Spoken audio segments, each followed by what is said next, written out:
gorgeous chocolate smear, which I will...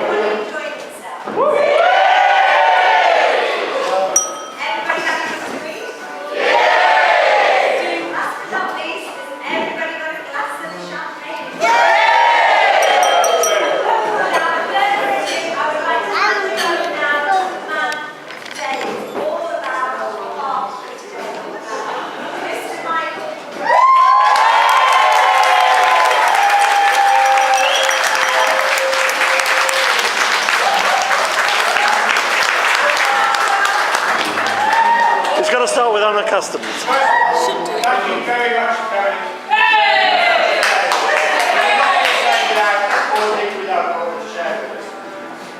Now, I'd like to particularly people who travel, I let people travel a long way to be here. And you will see, I should like to apologise for the classical manners of the rugby system.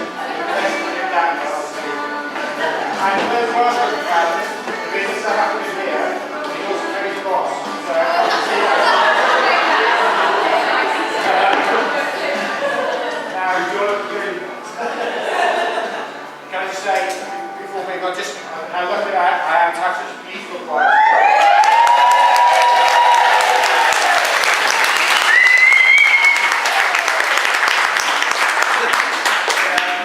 Today, I'm sure you agree, has been a wonderful, wonderful day.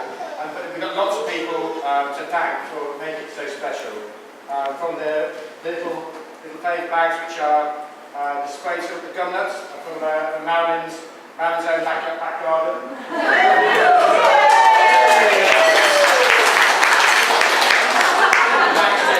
To our parents, without it, this lovely place, the food, the lovely drink. So we've got a few presents for them before we go further.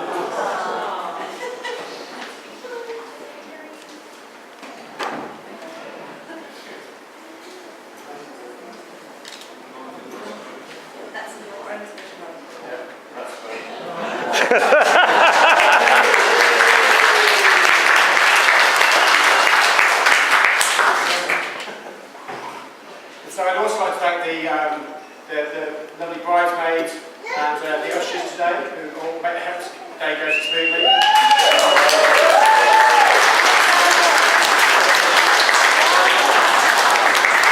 need to thank the bridesmaids. I've already got stuck into their presents, so just saying thank you very much for the bridesmaids. And then for the ushers, we've got little presents to the table to say thank you. You take that. So the ushers like to set themselves.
family as well, Jenny, Terry, Hayley, Richard and beautiful Joe, who did such an amazing job. Thanks very much. And to my mum, thank you for everything.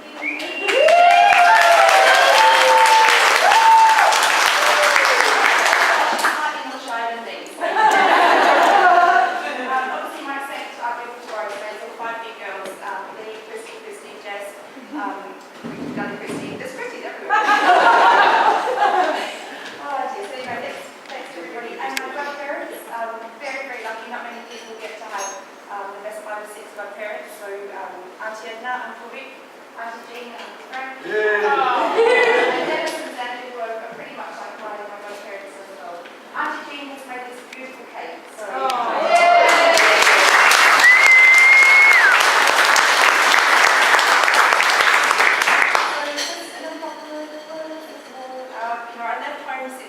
for 6 months, about 15 years ago. I never thought I'd still be here. I never thought I'd be in m&kwedding to appear magically out of a pot plant.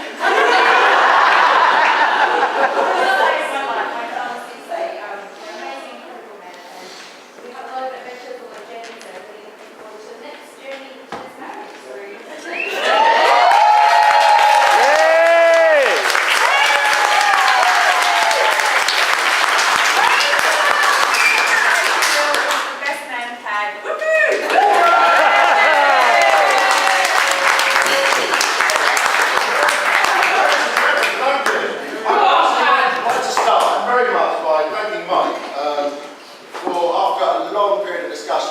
Nicking my gag about England winning the Australian game tonight. So thanks for that, Michael. It's a good start. I have one duty which I have to do before I say a few words about the lovely room here. And that is I've been asked to read messages that have been sent to those who couldn't make it today. And I've got to say there are quite a few comedians amongst them. So, yeah. I'll start off with a couple of nice short ones. From Doris. Sorry she can't be with you today. She's wishing you every happiness with love. From Slash, who sends love and kind thoughts to a happy couple.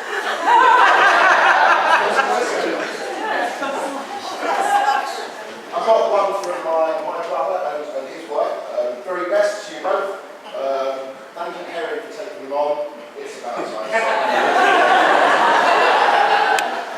I've got one from Conrad and Judith, who have proved the lie that Germans have no sense of humour by sending it to me in German. If any of you are native German speakers, I apologise for this, it's not going to be pleasant. Hello Mike, who's Karen? Judith und ich wünschen dir und deine Liebsten alles Gute. Und da das hier vom Patrick vorgelesen werden muss, werde ich noch ein Haus in Lotse und so etwas mit vielen K und Ü. Also, Bockfrüchten, Bohnen, offentliche Nahverkehr. Alles Gute zur Hochzeit.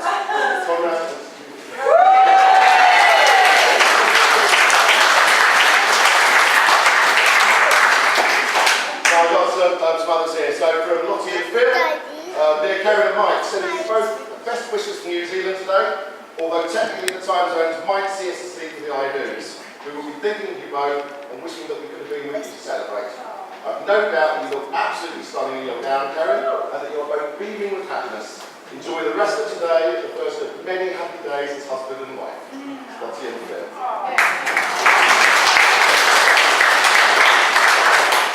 Another one here. Congratulations, wife, and carrying on your wedding day. Wishing you an amazing day and wonderful night together. Looking forward to catching up when you come to Perth. Love, Sim, Jamie, Lizzie. Right, here we go. This is an effort. To our gorgeous friends, Karen and Mike, we are sorry we can't be there to show you a special day, and I'm sure it was just beautiful. Karen, you've been part of my life for 14 years. That's the speaker, not me. And have taken me on some crazy adventures when we were travelling. And thank you for letting me be Pocahontas on our canoe trip. Mike, we've known you for a short time, and the 2 words that best describe you And we love that you embrace the Aussie slang of good day, mate. A poem for you both. A wedding of two people of quality and character, so obviously right for each other, is a joy and blessing to the world. May your fondest hopes, wishes and dreams all come true as you grow closer together in an unshakable loving bond. May your marriage be filled with sunshine and rainbows and every kind of happiness you two so richly deserve. Congratulations and every good wish for the best things life has to offer you both. Enjoy the rest of your night. Kick off your shoes and boogie the night away like Kath and Chris Schaap, Perth, Australia. Yeah.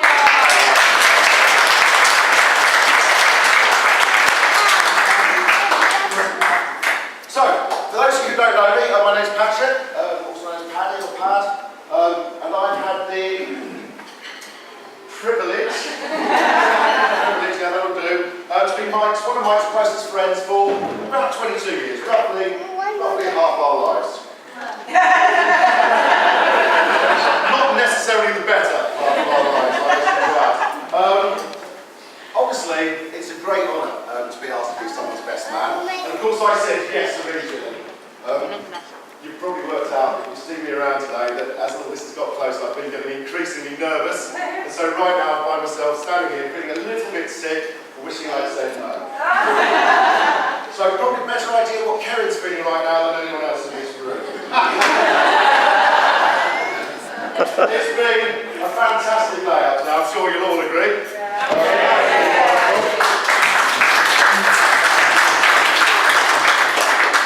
Those of you who don't know Mike, he's got a notorious problem with punctuality and forgetfulness. And I think it's wonderful that he both made it here on time and has remembered to do everything he was meant to do. I can't deny he was still writing the wedding vows 2 minutes before the ceremony started. And that is the truth. And I've got to say, on the forgetfulness level, I think he probably forgot the WP-40 rules. Otherwise he did an excellent job there. I don't actually want to go through Mike's flaws. There was a time, once upon a time, when the best man's speech wasn't about character assassination.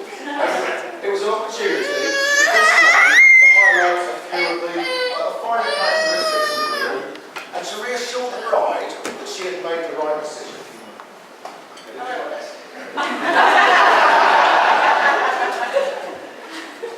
I didn't know Mike until we were 22. I missed his childhood and his university days.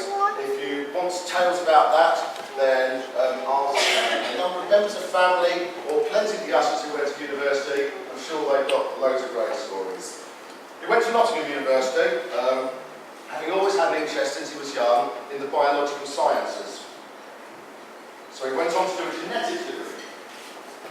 Not a great degree, I'll be honest, probably not one degree that Jenny would have hoped for, with all the love, time and money they'd invested in him. Nevertheless, Mike isn't actually very good at science, is the truth of the matter. This is a man who once, when a very close friend of his came up complaining of severe abdominal pain, told him it couldn't possibly be appendicitis. I'd like to take this opportunity to thank the National Health Service for saving my life.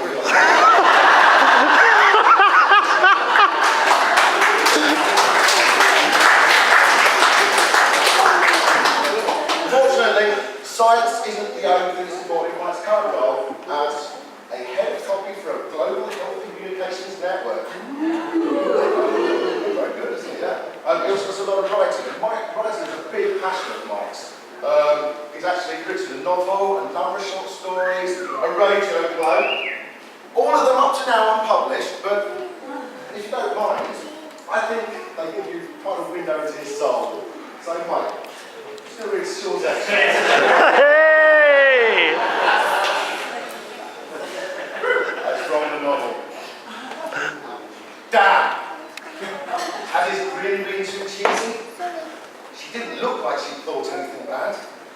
She glanced up from pouring the pints and caught his eye as he stared at her, trying to read her reaction. Neil blushed and pretended to be looking at the garishly printed promotional posters stuck up behind the bar, which promised a free t-shirt if you drank 8 pints of a new Belgian lager.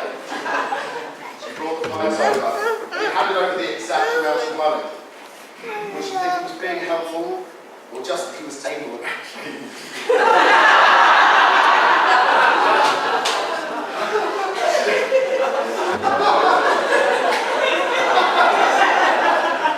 She seemed to smile warmly enough before we were going to serve another customer, who was leaning over the bar waving a £20 note in front of him. He decided it was more likely that he was getting over-analytical about the whole thing. He should rejoin Claire and drink some more beer.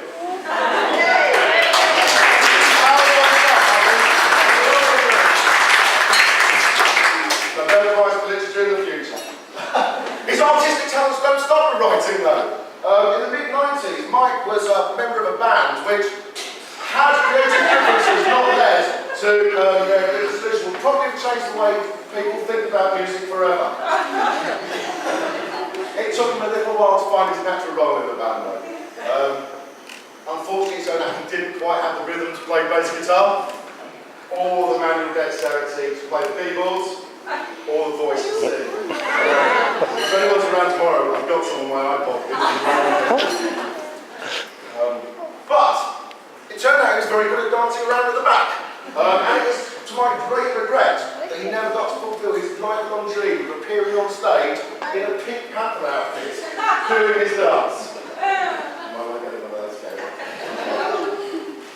Dancing is actually Mike's greatest artistic expression. More than anything else, that's how he really likes to get himself You will have the opportunity to see this later on, and it's my hope that unlike this time last week, people will have most of his clothes on.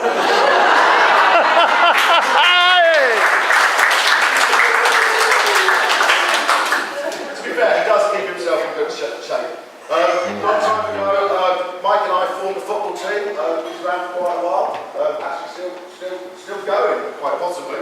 Who knows? Mike couldn't carry on playing football for a huge amount of time.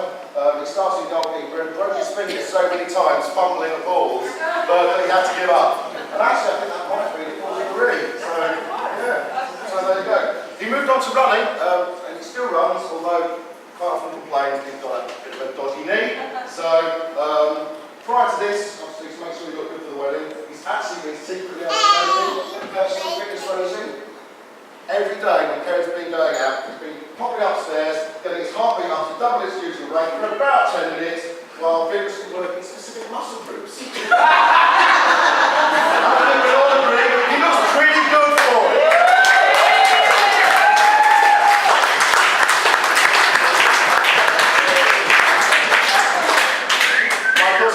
Social conscience. He's a very political animal. Well worth asking him about his political views on a wide range of topics. Sometimes they'll vary from minute to minute, but they're pretty solid. What a lot of people here won't know is back in 2009, Mike actually stood in the local elections in the country to try and stand as a candidate. I don't know exactly what platform he was going and what messages he was taking to the voters. But what I do know is that out of 1,800 constituents, 40 of them were prepared to vote for him.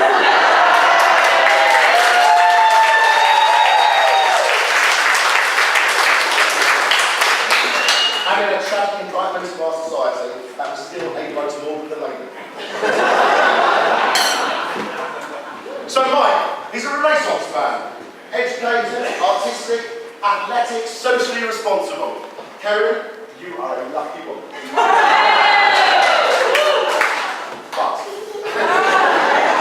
I know there is one thing you probably I didn't talk about.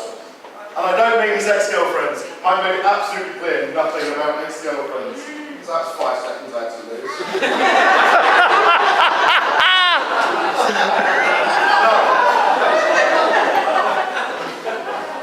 Mike is passionate about role-playing games. Now, for those of you here, there will be some of you here who won't know what a role-playing game is. So I think Mike would describe it as interactive theatre which nurtures creative expression and problem solving in an environment that allows escape from the day-to-day mundane reality of life. Everyone else would describe it as dressing up like a pixie eating goblins with a rubber sword. There are pictures on the internet, and if you buy me a pint, I will give you the URL. The truth of the matter is, Mike is genuinely a terrific bloke. He's been a great friend to me through thick and thin, and I know he's been a great friend to his other friends, and I suspect it would probably make a pretty good husband on the whole. He is also quite lucky. Very beautiful, charming and intelligent. We're not quite sure how it was he got it, particularly given the whole appearing out of the pop punk starts for the but I think they've got a very strong emotional bond, which is going to see them through the good times and the bad times in their marriage, which all marriages are. And that is a love of alcohol.